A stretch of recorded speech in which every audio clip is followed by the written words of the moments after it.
There's nothing quite like the golden era of Pixar films, like the late 90s to the early 2000s. It seems like they couldn't miss. Everything was heat. They made it look easy. So I figured we would look at the title that started it all, A Bug's Life on PS1.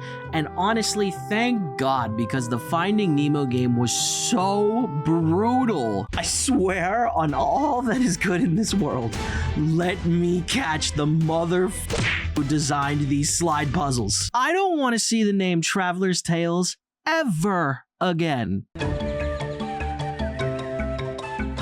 You've got to be fucking kidding me. So we all remember early 2000s movie games, but we're going back to the beginning, to 1998. The PS1 was dominating in full force. Disc-based gaming was so successful that Pixar asked, what if we made a movie game that was as close to the film as possible? We can do this. We can do this.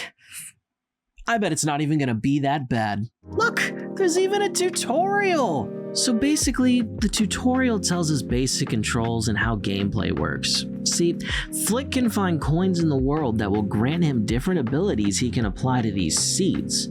This is the core mechanic of the game. For example, a green seed creates a tall leaf that we can use to reach higher ground. These abilities stack up for each coin you find, so 3 green coins will make a taller leaf that we can use to reach even higher ground. The other mechanic is combat. Flick can throw berries at enemies to defeat them, but his basic red berries cannot damage stronger enemies. We can find other colored berries that will give us various abilities. Lock-on mode, stronger damage, or the super gold berries, which are way more powerful than anything else. I'm gonna tell you guys right now, this game is rough. No, check out the actual audio from the tutorial level. Drop it by hitting the throw button again. Oh God, I'm really uncomfortable right now. Is this hell? I need an adult. Fuck, I'm an adult. The first level is basically designed to dip our toe in the water, but almost right out the gate, there's a pretty big mechanic the tutorial did not tell us. We have a butt slam ability. Not only does it damage enemies, but it can be used to extend jumps. So, PS1 Flick is terrifying, and I have not slept in 3 days since we made eye contact. The second level is literally just run straight to finish. It's designed to make you backtrack because if you collect enough grain, these side doors will open up. Here's the thing though, the collecting feels like an absolute chore, and there's no rewards for doing it, so it's really just a burden. Oh yeah, if we find all of the letters in Flick's name throughout the level, we'll get 1 extra life. 1 life. Oh my God, I just realized everything this game does is just a worse version of what the Finding Nemo game does. God damn it, Pixar. Video games used to be fun and simple before this. Then, everything changed when the Fire Nation attacked. So, Thumper's a very simplistic boss fight, but take a moment to remember, this is back in 1998. Honestly, for its time, this is pretty cool to see. They did a good job of making you utilize the game mechanics. The red berries don't hurt Thumper, so you need to use the flower seed to grab the blue berries. After we get the berry power boost, it wasn't long before... Oh fuck! Flick just obliterated that dude! Wait a second. Bugs are people in this universe?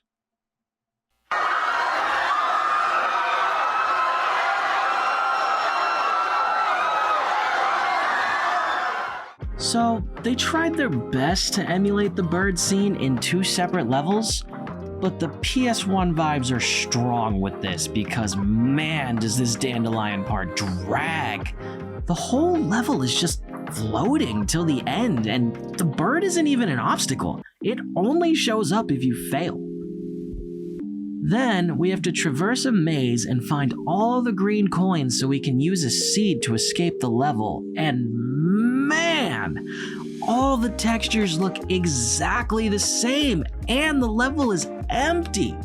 It's super easy to get lost in here. Check out this glitch I found. I can get Flick to almost climb out of bounds by jumping into this corner. God, the PS1 era was so broken. The bird boss was more of a platforming level than a boss fight. After we make our way to the top, we just plant a shooting flower. It makes the bird lower itself, and then we spam gold berries to take it down. Okay, y'all, Flick is literally catching bodies left and right. I mean, what are we even doing looking for these big city bugs when Flick is out here being a goddamn menace? This dude definitely doesn't need any protection. Wait a minute. Maybe the protection's for the grasshoppers.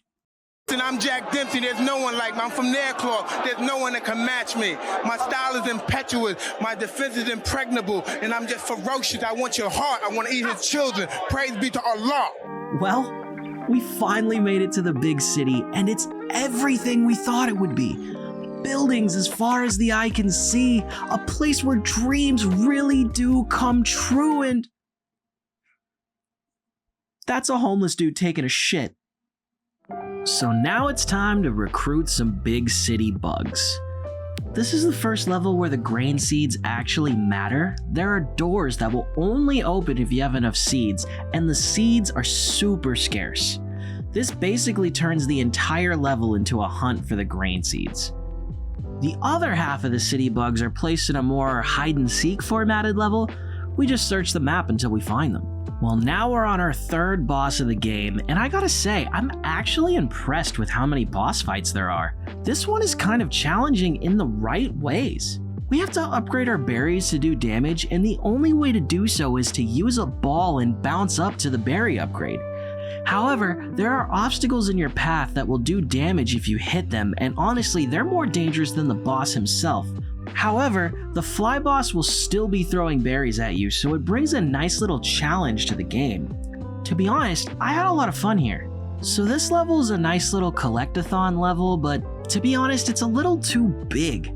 There's not enough going on, so it starts to feel big and empty. Also, I found out I can climb walls on this level. I think you're supposed to use seeds, but I'm not doing that. I'll tell you what though, this level is burned into my brain because these cutscenes aged like a fine cheese left out in the sun for 3 days. I give you the Chamber of Metamorphosis. Gypsy, my dear, I require your assistance. Transformation, transformation, transformation. The mystery awaits. Why am I doing this? I haven't slept in 3 days because every time I close my eyes, all I can see is... This one here smells great. Which one?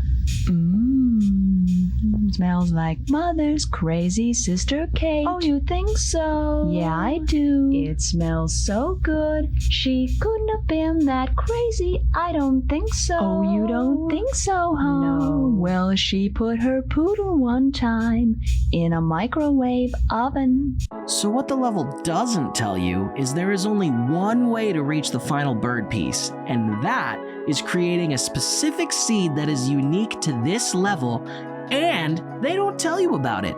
They had me wandering around for like an hour before I realized all the gold coins make a cannon flower for Flick to use to get to the top of this cliff. I swear to God, Traveler's Tales was on a mission to make every child in the world suffer. So it's time for battle, and our first mission is to call in the chopper and rescue our soldiers behind enemy lines.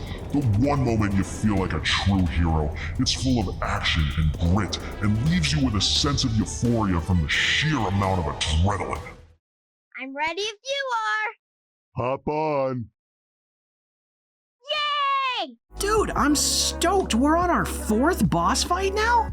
And it utilizes the mechanics in such a cool way. You need to grab a seed and then bounce up to the purple coin. Only then can you spawn in upgraded ammo. But get this, the ant colony starts throwing regular ammo at you and can reset your upgraded ammo. And they keep shouting out phrases like, "Here, Flick, we have some ammo for you." Can y'all stop helping me? I'm gonna die. It's pretty easy to cheese the boss after you get the ammo though. Alright, now it's time to save Ada by collecting gold coins and using a seed to make a turret rose.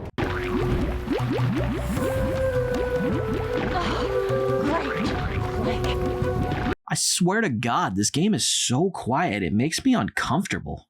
The second to last level was a nice change of pace. Ada carries Flick through the level and we have to dodge obstacles in our path, and Flick can throw berries to kill enemies. Honestly, this was so much fun and it reuses the bird level from before. I wish it was more like this the first time around. Okay, so the final boss really combines everything you've done the entire game, in a good way to be honest. There's actually some legit final boss music, and though it gets frustrating, it has a nice blend of platforming and combat.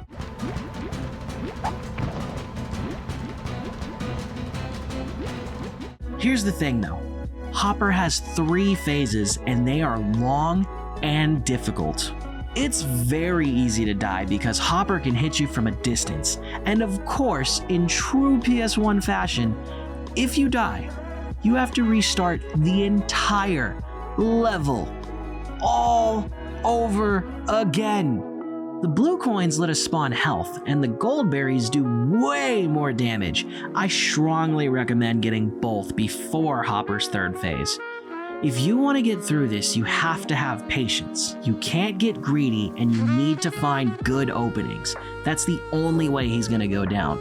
But sure enough, later nerd! Honestly, this whole experience shows just how far we've come with video games. This game was rough, but it was a product of its time, and it was the beginning of 3D gaming as a whole. There was some fun moments in A Bug's Life, and 0 slide puzzles. Thank God. That's because Traveler's Tales is still at the beginning. That's right, they haven't turned into the full-on smelly turd they're destined to become. Well, I guess that's another game review in the books. Honestly, this whole YouTube thing is turning into a dream come true. We're almost at 700 subscribers. And if you're liking the content as much as I am creating it, please leave a like, hit the sub button, and click that notification bell. Then, leave a comment and let me know what game I should do next. I'll see you in the next video.